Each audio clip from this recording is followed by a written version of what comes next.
Hi, guys. Welcome back to our second episode of the Girls Who Cried Wolf podcast. Thank you for tuning in. This is very exciting. This is our Yeah, second second episode. whole episode. What are we talking about today? Short stories. Woo! We Yeah, love short stories we here. love a good short story. We're gonna Yeah, do kind of like an overview because I feel like the short story is a very popular and very known kind of genre of yeah, story, no, but absolutely. like it's one of the worst to define. Yeah, I think so. And I think we wanted to talk largely about the origins and how the form has persisted through time and why Mhm. it's such a resistant form. Um, And then we also and yeah, picked some that we really liked. yeah, and kind of how that looks in the modern world, etc.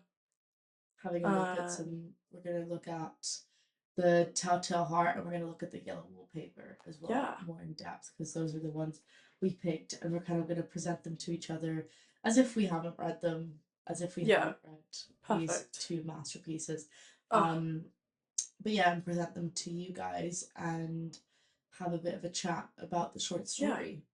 awesome, cool. Should I start with a very, very quick, brief Yeah, history? no, absolutely, go for Okay, so um, I'll be looking more at the origins of the short story. So the first short stories were obviously the ones before people knew how to write. it. Yeah, So like kind of really all told orally. yeah, Hmm. exactly. So like the cave people or like Yeah, after the cave people but before people started to like write. hmm, So the first recorded short story is from 2100 BC, like around then, and it's from ancient Mesopotamia. It's called the Epic of Gilgamesh, and it is the oldest written story. It was inscribed onto these tablets. So just wanted to give you a quick plot overview. It tells the story of King Gilgamesh of Uruk, his friendship with the wild man Enkidu, and their adventures. It explores themes of morality, friendship, and the relationship between gods and humans, which seems quite sweet. Not much has yeah, changed. no, not particularly. Then obviously some other ones that came along in the Mediterranean area, specifically around the Greco-Roman times. Fables were super popular. So Aesop's fables surfaced around 4 BCE, and then the myths and legends of like ancient Rome and Greece, they were usually transcribed onto like they were usually like poems or epics, so I'm not really counting those as short stories, Yeah, but I I'm gonna agree. count the fables. I Yeah, feel like I that's think so. fair. Yeah, especially considering like the originary form as well. Like Yeah. it's obviously adapted throughout time. But I think, yeah, the oldest to date that you could categorize would be, yeah, more fable esque. Yeah. No, definitely. And then, fun fact, Ovid's Metamorphosis is supposed to be like lots of short stories compiled together into Yeah. one poem. Hmm. In case you didn't know about that one. But yeah, similarly in the Middle Ages, the short story became popularized and it was a common form of entertainment. And this is where the fairy tales, myths emerged of that time. And some popular ones at the time were like the stories of Arthur and the Knights of the Round Table, the Les Amours de France, the Fabliaux genre, and Chaucer's Canterbury Tales. Oh, the All Canterbury things Tales. that we looked. I'm Girl loves the obsessed Canterbury with the Canterbury Tales. Tales. Do you not Yeah. No, I think you are like fuck slightly with more them the into them same than way I that I? am, but Yeah, I think you have a passion for them that I I haven't read seen many other people have. But I respect that. I read the Miller's Tale, Yeah. and okay, I have a really weird interest, weird, very large passion in my heart Yeah. for things that are old but like weird, like Old and weird. old and Yeah. weird, like the Fairy Queen, or Yeah. like the I did the Miller's Tale. We read the Miller's Tale last year, Chaucer, one of Chaucer's, and it was so funny. Okay, TLDR, Yeah. what happens is basically this woman is married to an old man and she doesn't really like the old man. So she he employs a carpenter and she sneaks she literally just employs the carpenter so she can shag him, and Yeah, they need I to mean, plan their shag. So what they do is that they convince the old man that the flood is coming, and then they put bathtubs on the roof, and then the old man, I don't know, falls asleep or something, and then the two of yeah. them, like the carpenter and the young wife, go shag.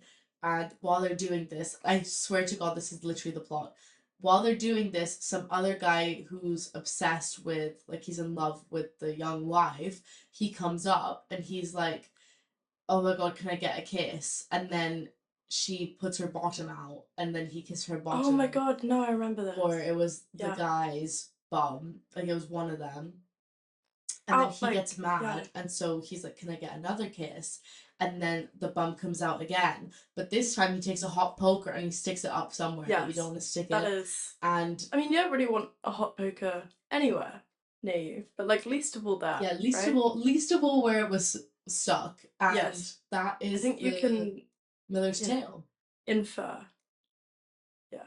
That's Where? like people need to read more Chaucer because this man was freaky. Like not even freaky. It's think just like so. what were you like? This is very Yeah. silly, Yeah. Old and weird. old and weird. Love it. Sorry, Um. sidetrack. But Okay. No. No. No. never. Love it. It's actually it's never a sidetrack for Chaucer. No. Um. Cool. And then in terms of modern evolution, I mean, yeah, like short fiction really sort of declined following the emergence of the novel, mhm, right? Yeah. Like, something else we're looking at the moment. yes. And like as like interest in theatre went up, short stories kind of only were established and widely recognized if they were by kind of already famous writers, right? Mhm. I also think that there's a lot of overlap at the start between Yeah, like what is a short story and what is a novel because I think so. like Yeah, like where do you a lot of the kind of novels draw we've that been line, right? yeah the novels we've been reading are like novellas, they're like 50 Yeah. pages and that could be a short story easily. Yeah, I think nowadays there's more distinction, maybe. So the short story was usually published in like a kind of collection. So these were either called sketches or tales. So an example of sketches is the sketchbook by Washington Irving, and the tales are like Herman Melville's The Piazza Tales, right? Yeah, like they So weren't ever standalone works. they were kind of never, thing. yeah, exactly. They were Like never you just wouldn't have standalone had the works. reach that you would have with a collection. Yeah. Yeah. And then it just wasn't as respected as a form. Yeah. And also we I have think to so. remember printing wasn't as easy as we have it Yeah, today. of course. Yeah. So if you were printing anything, it was a big deal. Yeah. And you had to like print it properly. Yeah. But basically, to differentiate, the tale is older than the sketch. Britannica calls it a manifestation of a culture's engaging. I'm not speaking English there. So the tale's older than the sketch, and Encyclopedia Britannica describes it as a manifestation of a culture's unaging desire to name and conceptualize its place in the cosmos. I thought that was very poetic. Yeah. That is very yeah. Place in the cosmos. Oh, love it. That's fantastic. That's really fab. Yeah. That's gonna go in my commonplace. Have you got a commonplace book? Yeah, I do. It's in my bag. Oh, is it? Yes. Oh no, mine's I left mine at home. It's largely notes that I have on wine training from work. But, yeah. Well, that's I can talk to you a lot about champagne if you wish. But oh, I want to hear. Oh, but mine later. Is it's a bit weirder. It's just like random, like lines. Yeah. It's a lot of Shakespeare at the moment. Yeah. Been loving some Shakespeare. Love it. Anyways, if you don't have a commonplace book, you absolutely must get one immediately. But it's usually only understood by those within the culture as a way for those to pass down the identity to the younger generations. Mm-hmm. So think like fairy tales, think, Native American stories, like these kind of tales that are cultural stories that have been passed down to you that maybe your grandparents or your parents told you. That's the tale. I agree. And I think in the beginning, and definitely still today, they definitely had a morality element to them, Mm. for sure. Like you said, the fables, like they always have some motive with that identity that they're passing down. I No, think. definitely. Very, very Yeah. didactic to Yeah. use that word.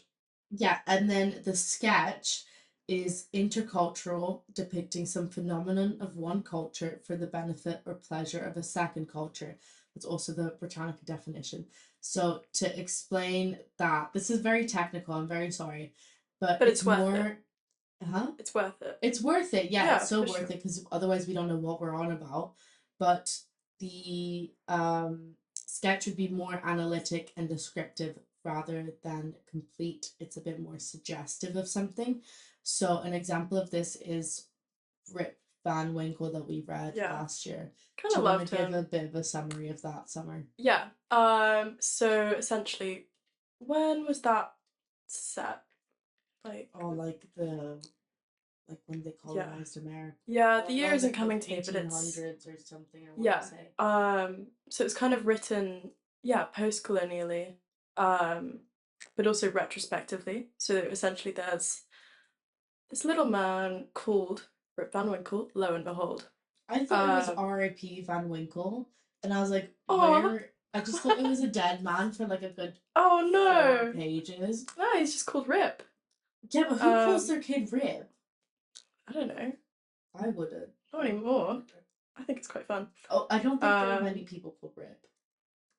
I I'm gonna go out and I'm gonna meet a Rip and I'm Okay. gonna bring him to you. Summer's gonna come back to me with a list of 10 famous Rips in Yeah, history or something. absolutely, I will. Just prove me wrong. Fantastic. But yeah, so essentially, he goes out to the forest with his dog, um, and then sort of falls asleep, wakes up. He is young, by the way. Yeah. Here he is. Yeah, so he's super young, he's got a wife, he's got kids, but they're also obviously quite young. Um, he goes to this forest to escape from his wife for a little bit because, she's quite controlling, feels that he doesn't really do too much. He He was kind of he was lazy. He was really lazy. he was Translation, he didn't do whimsical. anything. He was whimsical. He just didn't want to conform to, you know, Societal standards yeah. of, you know, So doing he like neglected his contributions. farm and his house was a mess. So he goes to this forest because he's like, man, I need a break. And then he falls asleep. So yeah, then he wakes up, he finds this group of kind of people And they're all round like a dressed fire. different and look weird and are a bit taller. And... Yeah. And they're all drinking, he drinks with them, and then he kind of heads back to his town and doesn't recognize anyone, doesn't recognize the town, but knows that he is where he should be. And no one recognizes him either. No. And then he kind of deduces that, what was it, 100 years Yeah. had passed. And he suddenly finds himself in this post-colonial world. And Feels an old man at this point. yeah. And there's kind of this tree, it's been replaced by a flagpole. The inn now has a picture of Washington or George Washington instead of the king. King George. Yeah, King George. Um, yeah, and it's essentially he's kind of navigating this new world that he, has no knowledge of or ever kind of witnessed as it was changing. Mm-hmm. Which I think is really interesting, and I think doing that in a short story form is really effective. Yeah, that's a really good summary. Thank you. Yeah. Well. Well, I did put you on the spot there. No. Yeah, this is the idea of like the phenomenon of one culture for another culture. Yeah. So it's like the very weird period. The story really focuses on the weird period between like Britain and America, like people traveling from Britain to America Yeah. to set up there, in like with the colonies and everything. So kind of this idea of being in the middle of something. So it's like describing Yeah. how America is to an English person, like Yeah. through an English person discovering America, Yeah, like in absolutely. this weird time loop situation. Mhm. So that would be the idea of a sketch. Um, and in the 19th century, these writers combined the two ideas and they created the short story. So, some Yeah. very prolific writers of this era, or pioneers, fathers of the short story, whatever you like to call them, are not limited to Nikolai Gogol, Nathaniel Hawthorne, E.T.A. Hoffman, Prosper Mérimée, and Edgar Allan Poe, that we will be talking about Lovely. later. I love a bit of Mérimée. Have I've you never read? read any Mérimée. I'll lend you a book. Okay. She's got a fantastic work called Carmen, Okay. which is kind of set in the south of Spain. It's about this. Yeah, I think I read it years and years ago on a holiday. Yeah, it's great. I've really been liking the short story recently. Yeah.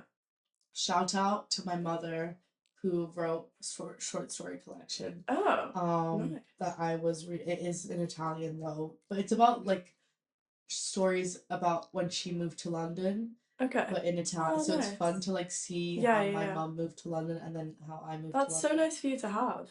Yeah, I Yeah. think it's a That's so humongous cool. flex. Like Self promo though.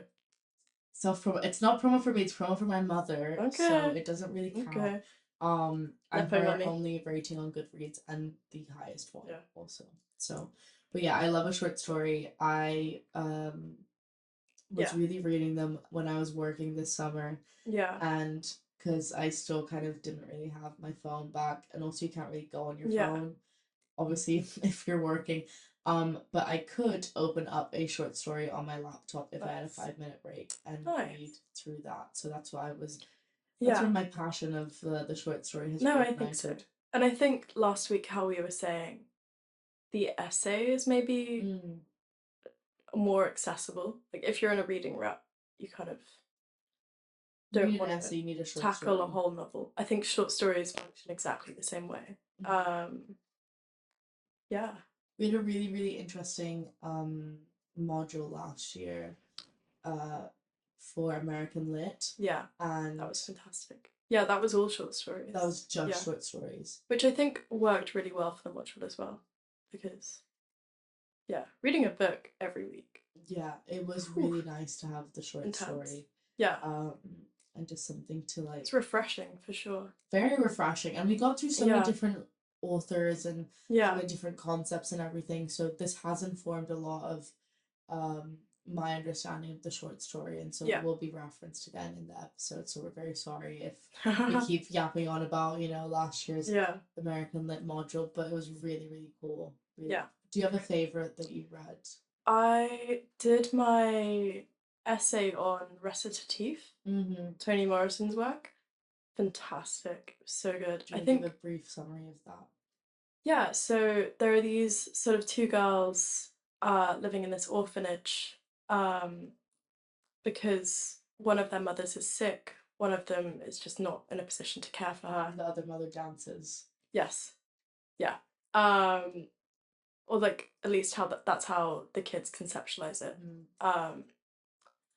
And yeah, so the story kind of details how they start to recognize that they have very different backgrounds.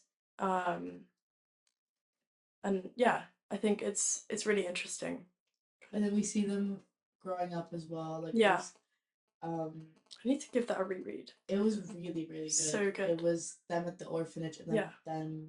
They kind of run into each other at different formative periods, and they realize how much their lifestyles have kind of digressed from each other. And they used to be like absolute best friends, and they kind of but the thing gone separate ways. Very interesting is that both the names are very ambiguous, and it's obviously you don't entirely know. There's the problem. There's the like. Let me rephrase that. No, you're fine. There is this kind of heaviness of racial differences, but you don't know who is what race, and you don't understand what exactly the differences are. You just know that there are racial differences, which is really cool. Obviously one of them is white, one of them is a woman of color, but it's not defined by Morrison, which is which. And I think that makes the reading of the story so much more interesting. Yeah, and I thought it was really interesting to like think about your own biases and like have that as a Yeah. a way to think like, oh, why am I so pressed Yeah. on figuring out who is what race? Yeah. Like, why does it even matter? I think Yeah. Morrison's amazing. I think that is honestly one of the best short stories I've ever So read. good. Really, really good. She's incredible. That was a bit of a sidetrack once again, wasn't it? Yeah, but we're 5 minutes, so we're good for time. Fab. Do we want to say a little bit about kind of the technical elements? Yeah, I think definitely. Do you want to start on that? Yeah. What does that first bullet point mean? Distinct genre that's always developing. Okay. It's a very distinct genre. Okay. Okay. I wasn't sure if there's anything to add to that. No, and then I can fine. start the TikTok bit. So yeah, the short story technically is quite a distinct genre. It's always developing, always changing. And kind of what you would have seen, 200, 300 years ago, it's very different to something you might read nowadays. I think formally. It's a very good way also of seeing how culture develops. Like the short stories are very accessible, like we said, very accessible form of literature. I think so.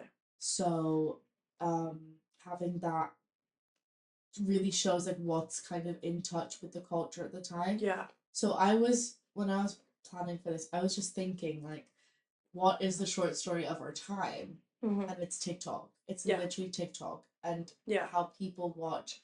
Do you remember that thing? Was it this year or last year? But it was like, who the hell did I marry? Part like 62. Basically, there is this thing on TikTok, and this woman. I don't have TikTok, by the way. I haven't had it for many a year, but I still keep like. You were in touch. I keep in touch. Knew what was going in touch. I just refuse to like firsthand witness this.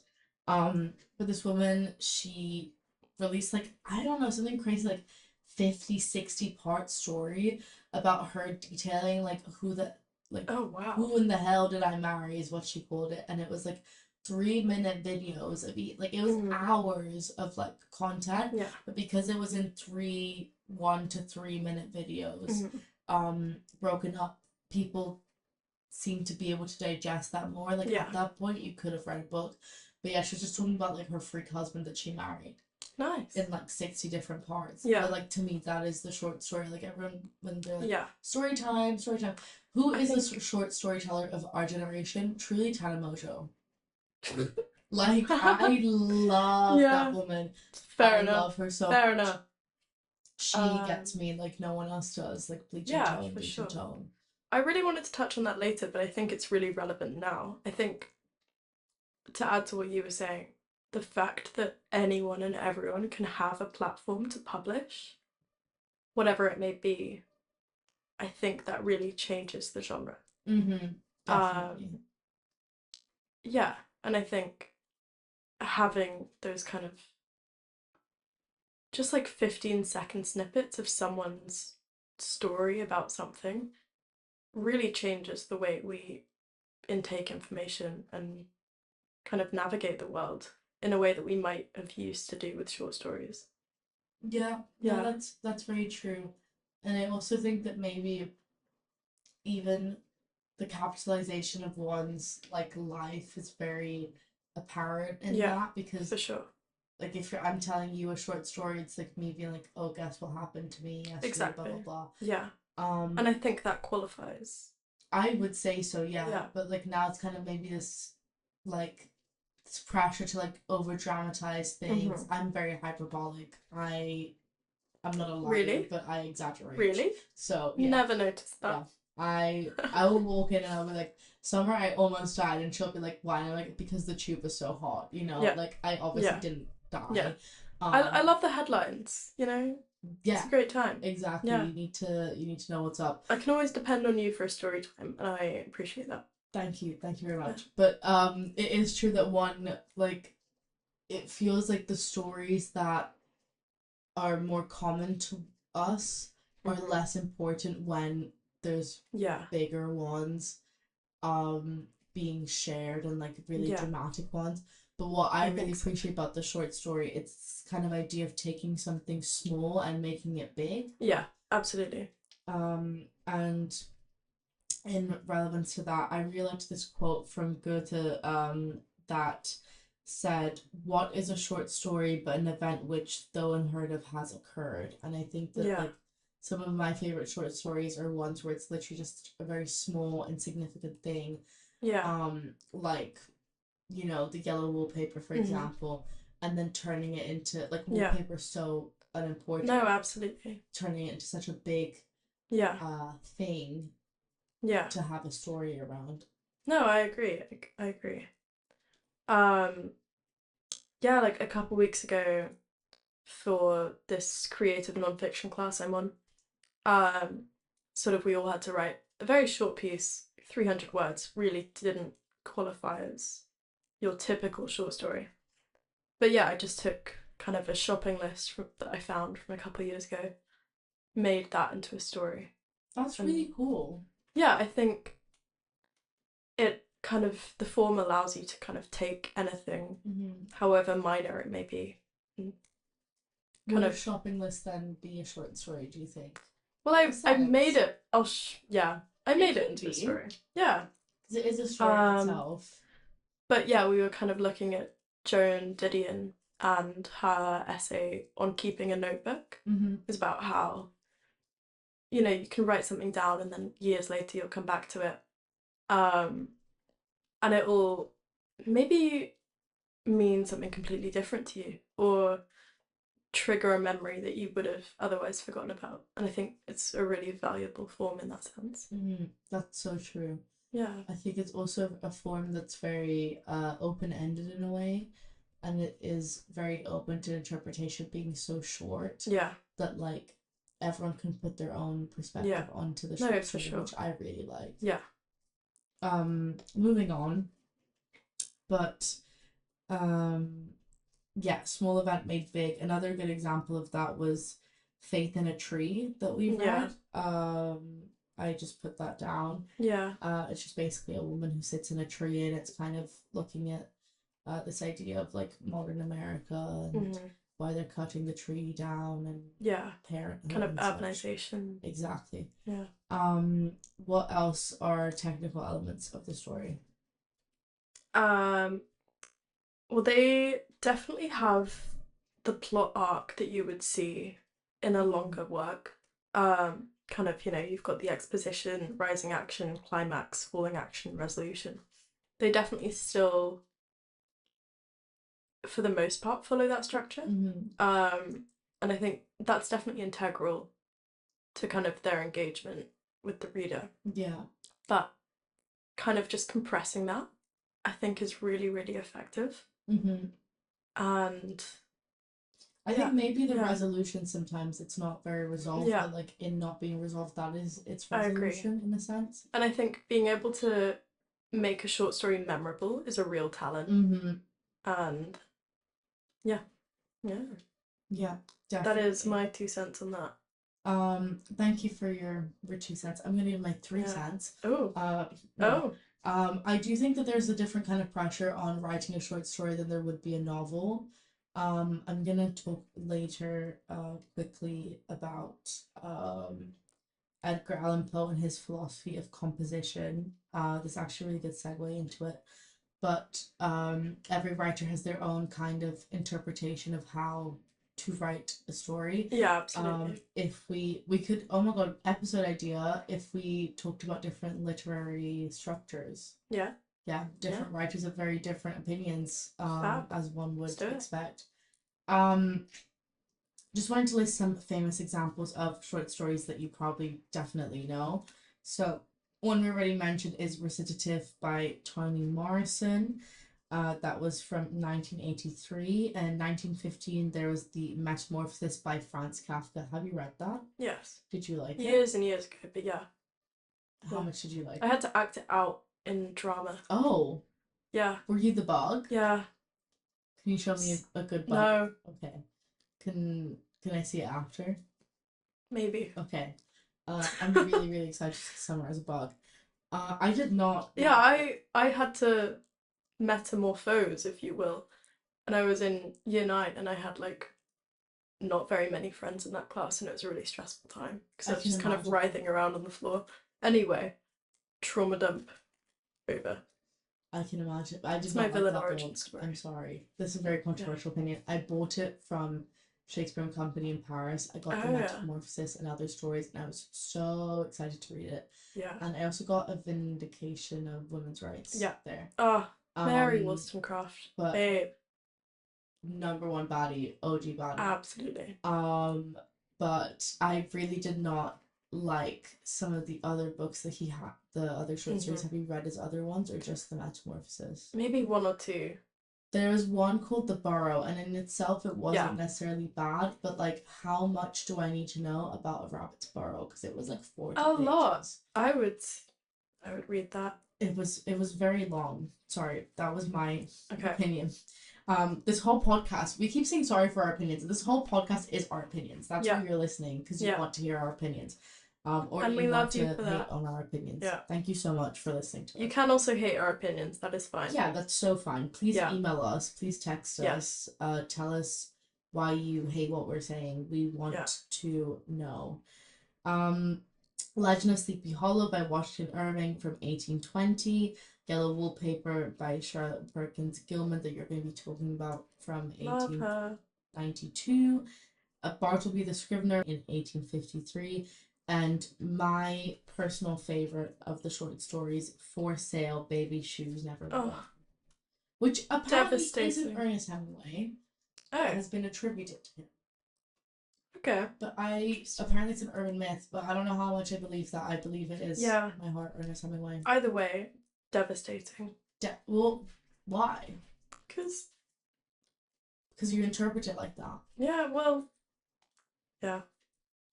Well, maybe, I'll always find a way to interpret something sadly. I don't see it as sad at all. I see it as like the baby, like they were just too small for the baby. He couldn't wear them. Yeah, Like maybe the baby was really chunky, maybe. or maybe the baby was a boy and the parents had a very gendered perspective and the shoes had bows on them. They just were like, we can't Yeah, have yeah. a baby with bows on their feet. Maybe, Fair enough. Think positive, Summer. Absolutely. Will do. Do you have any other short stories that particularly like touched you? I think a lot of the ones I touched on last week. Mm-hmm. A Spy in the House of Love one is fantastic. Yeah, I think one of my favorites is surprise, surprise, another Sylvia Plath. And it's her short story collection, Johnny Panic and the Bible of Dreams. Oh yes, I Yeah. have not read, but I have heard. It's great. The gist is very, very similar to the Bell Jar. Mm-hmm. She has a In that, genre. yeah, girl knew what she liked, or didn't like. But there's this one called The Daughters of Blossom Street, which is absolutely fantastic, and it kind of details this woman working an internship Mm-hmm. and in an office on a street called Blossom Street.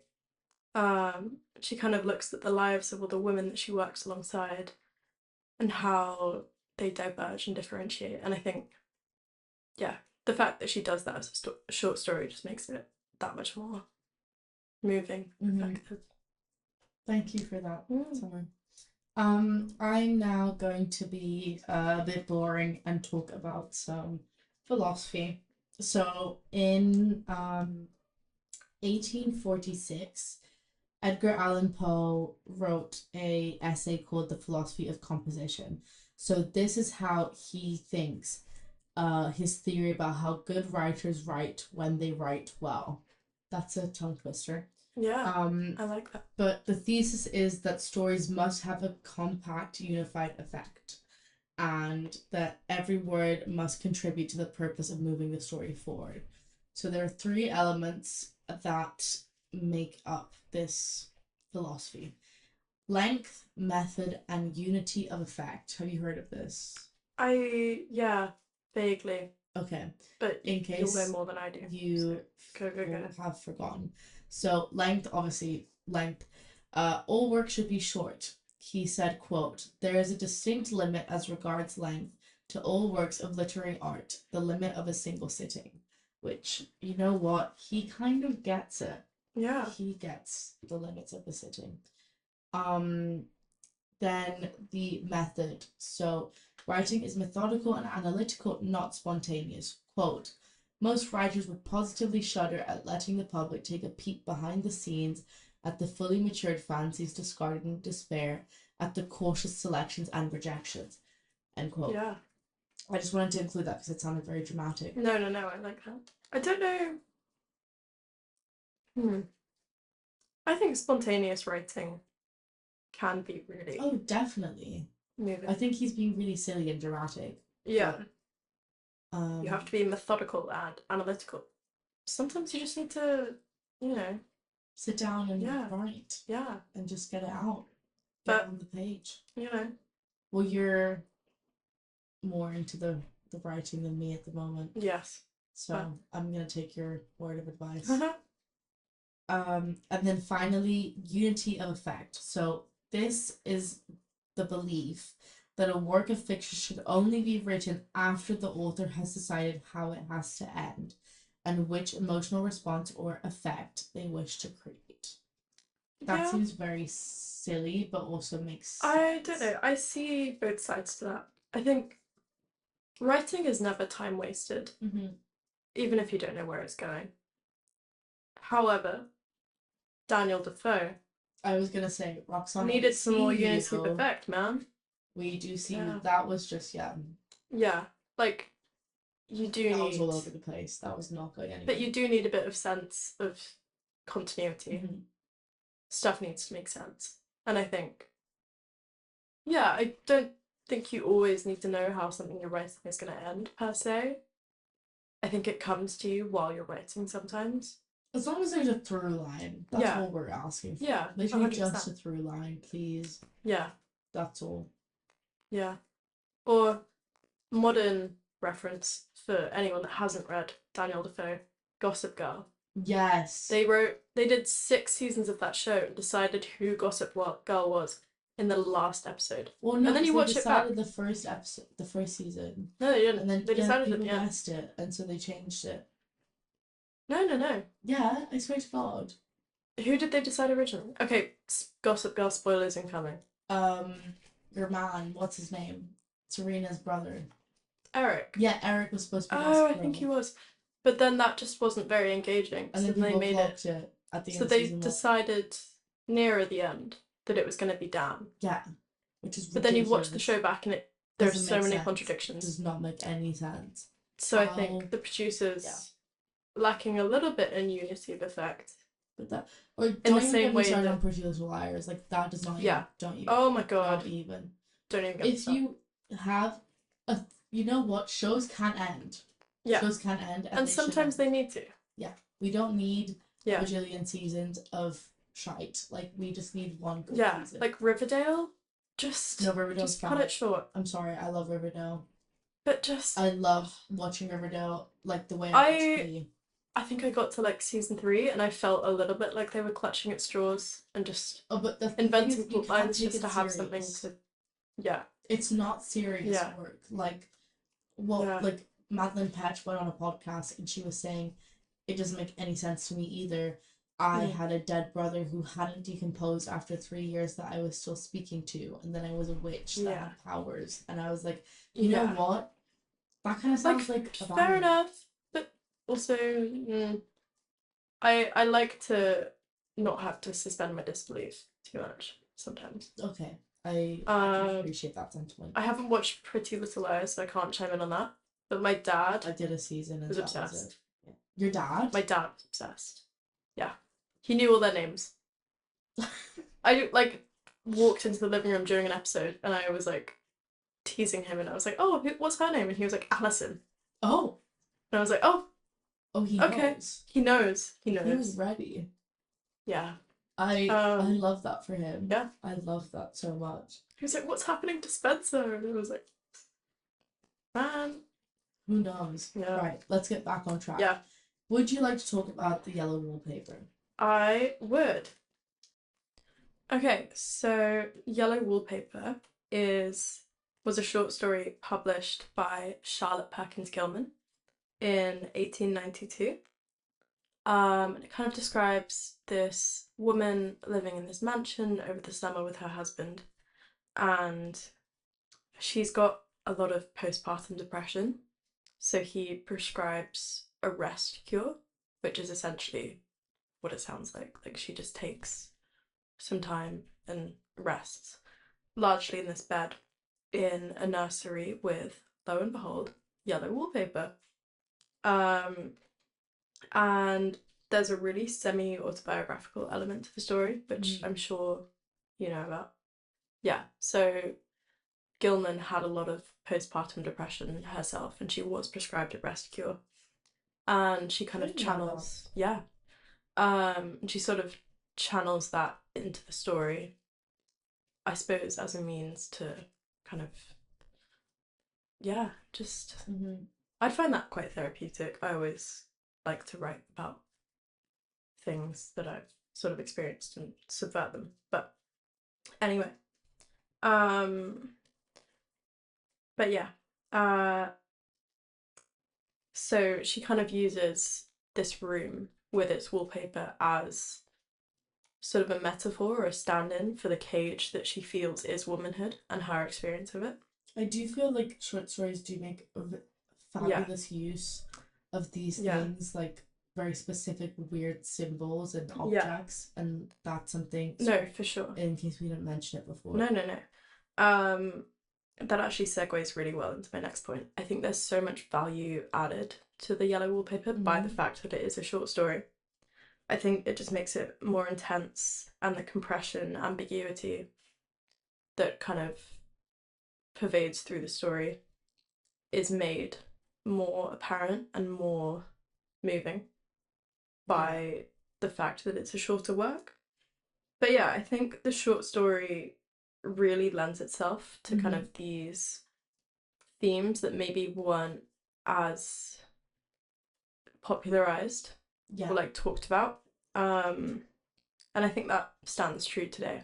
Like, I think if the yellow wallpaper was a full length book or like a novel, I don't think in its time it would have had the same effect that it did.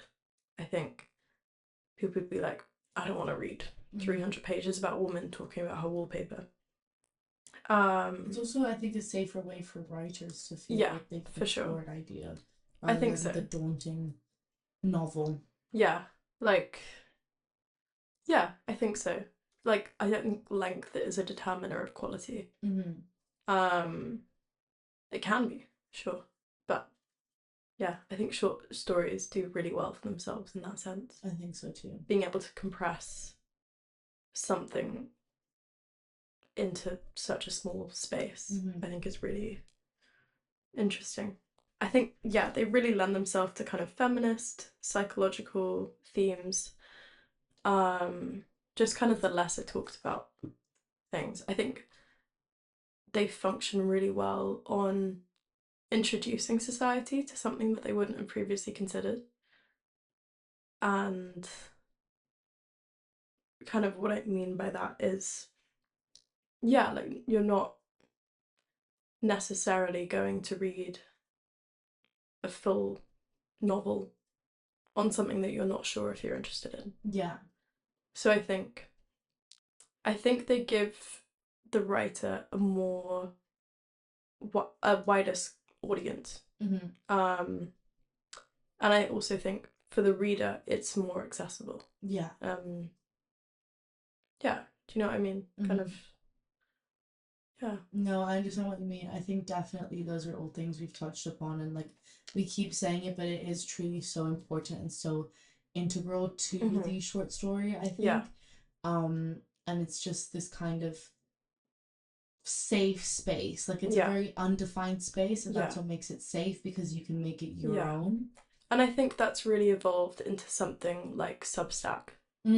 How kind of at the top of every article you have like a 5 minute read, 6 minute read kind of marker, Yeah. and you kind of know that you're not going to be pouring a bunch of time into it, but you can still learn something. Yeah, and it's a lot nicer than just scrolling, Yeah, in my 100%. opinion. I agree. Thank you so much. What do you think, like, overall, like, what was your impression of the story itself, The Yeah, Yellow Wallpaper? I loved it. I think I read it initially in like the early years of secondary school, Mm-hmm. maybe like year 8, year 9. And I think for sure it went a little bit over my head at that time. But then I reread it during my A levels. It's like 16, 17, and it really, really resonated. And I think, yeah, taking something as minor as the wallpaper and kind of, you know, aggrandizing that Mm-hmm. into, Oh, that's a nice word. thank you very much. Making that kind of the focus of her psychological trouble is really interesting. Yeah, I remember I Um, read it this summer yeah, and I got to the ending and I was like, actually, what the fuck's happening? Like, yeah, what are we? Sorry, what is going on? What is this woman talking about? Blah blah yeah, blah. And then that led to me spending like an hour on Reddit, like yeah, reading everyone's hmm different theories, and I thought that was so cool yeah, to I have agree. such a defined text that still leads to so many different Yeah. interpretations of it. Um, which I'm gonna be talking about the Telltale Heart, which I'm gonna be talking about. Is it okay if I segue somewhere? Yeah, absolutely.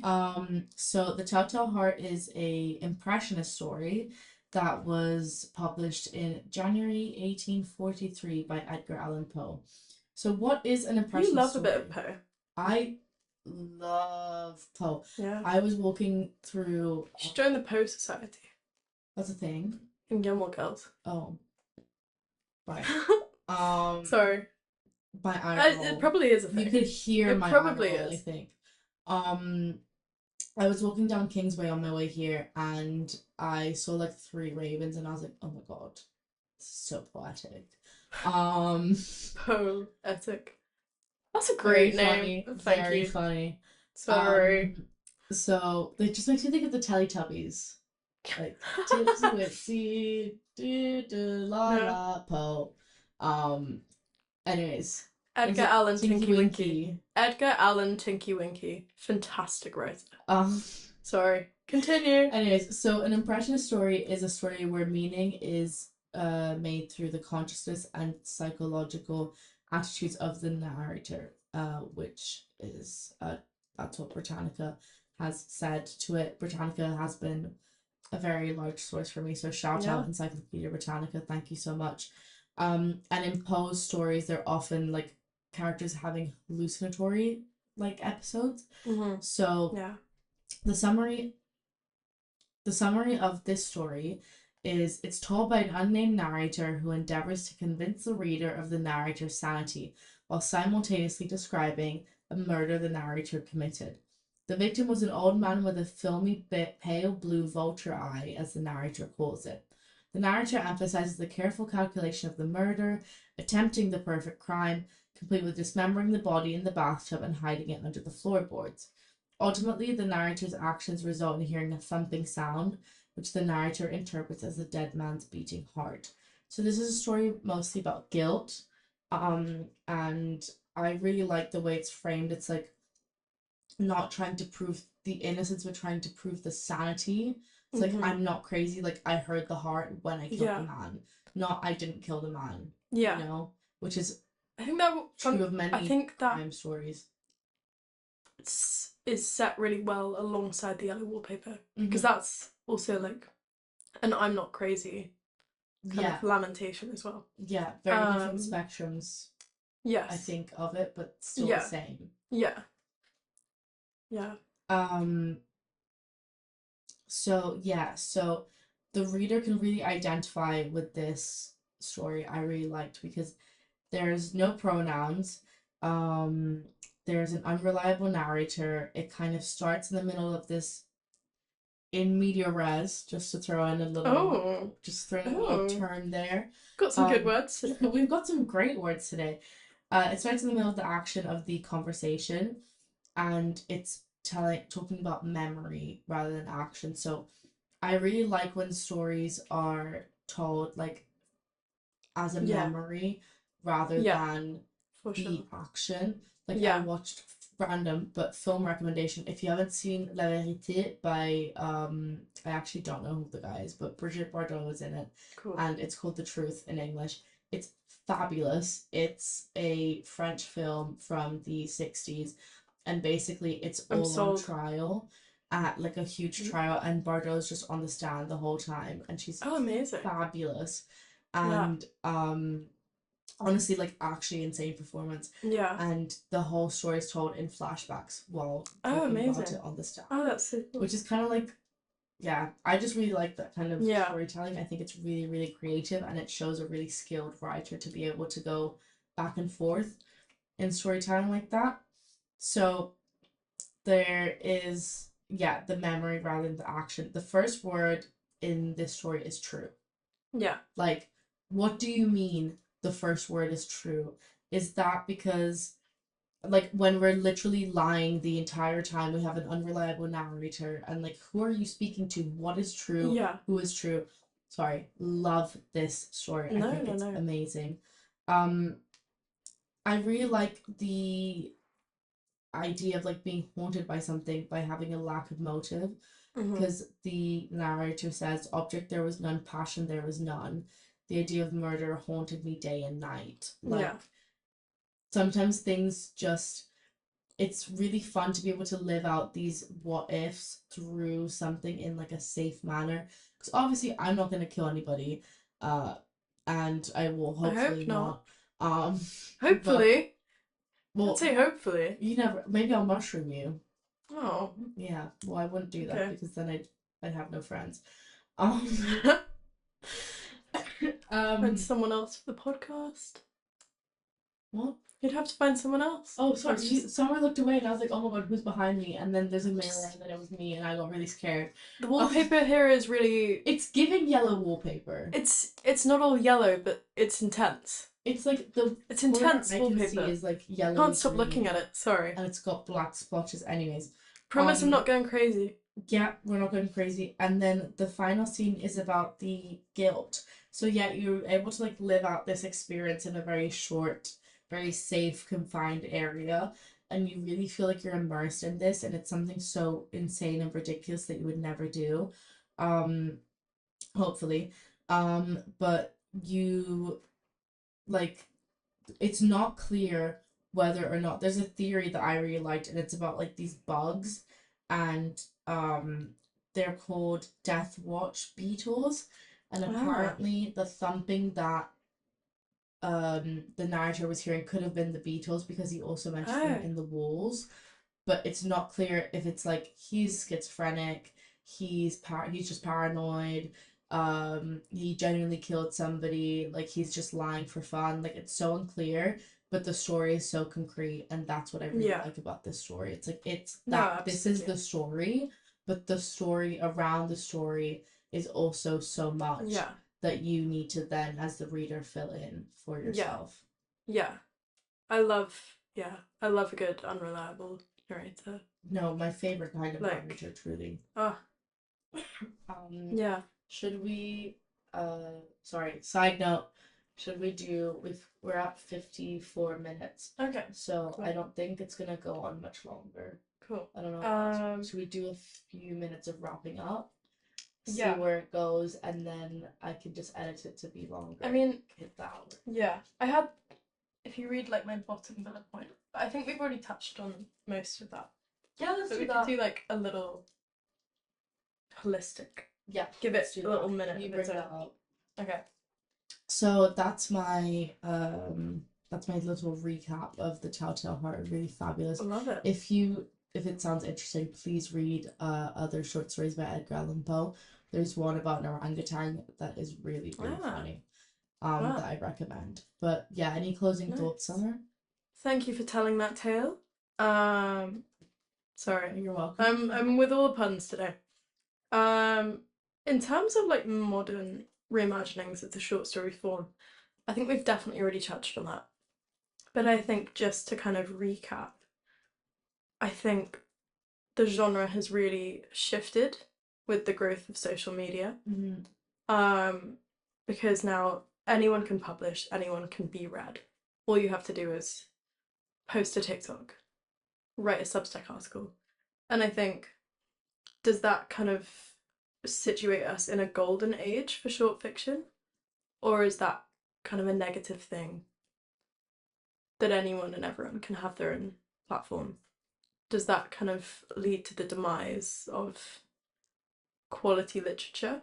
Or is it beneficial? Yeah. I think that's, just some food for thought. Something I think is really interesting is that people often forget that, like, we think things in the past were so good Yeah. because we preserved the best. Yeah.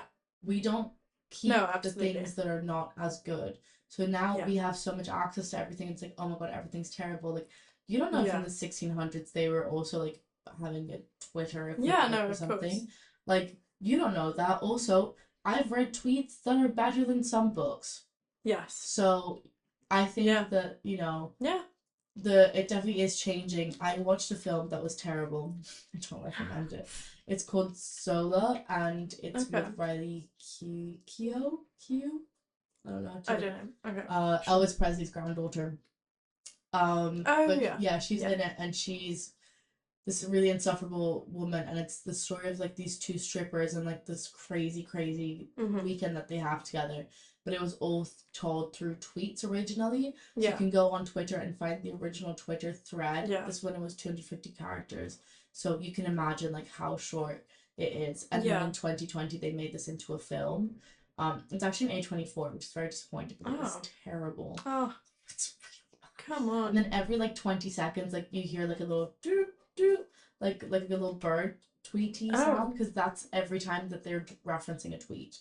Oh. Like every time it's a new tweet. Oh, I don't like that. Yeah, I didn't like it at all. Huh. But But yeah, yeah. I thought that was really interesting because it's a short story like that, but it became a long story, Yeah. and then it kind of became a film, and I think it's Yeah. a really cool way of maybe having people who weren't Yeah. able to voice things safely or voice things at all Yeah. to have a space to voice For things. sure. I really agree with what you said about like the preservation of great literature and the fact that what, wouldn't have been regarded as being of high quality won't have been preserved to the same extent that, something like The Great Gatsby might have been. Yeah. But yeah, I think it's just really interesting to think about how the genre's progressed and what it might look like in the future. Mm-hmm. But I think, is there perhaps something to be said about the quality of short fiction in comparison to longer work? Like, is our short stories of higher quality because they do kind of what a novel does in a shorter amount of time? I think it's the quality over quantity debate. Yeah. You know, I think it depends on what you're looking Yeah, for.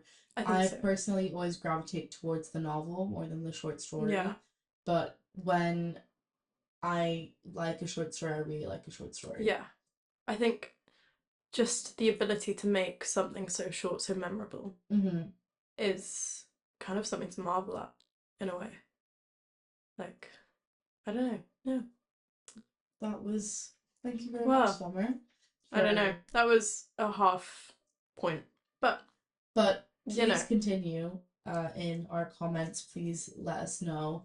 Yeah. Let's do some admin quickly. If you would like to speak to us or chat with us or tell us we're terrible or tell us you loved us, Yes. it is We welcome any and all feedback. any and all feedback. Yes. Girls Who please. Cried Wolf Pod on Instagram, Yes. and you can also find us on our website.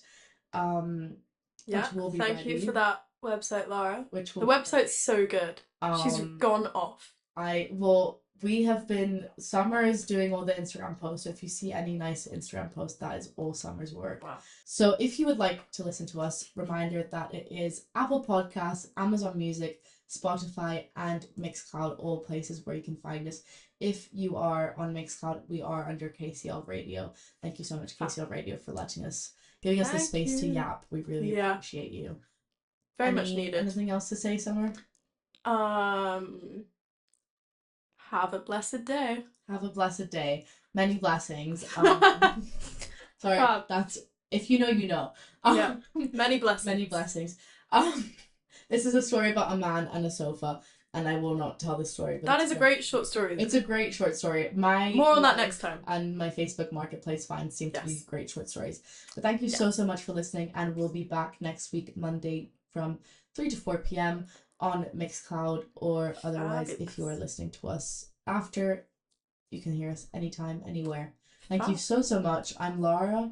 I'm Summer. And we're the girls who cried wolf. Thank you so much for listening. Bye-bye. Bye.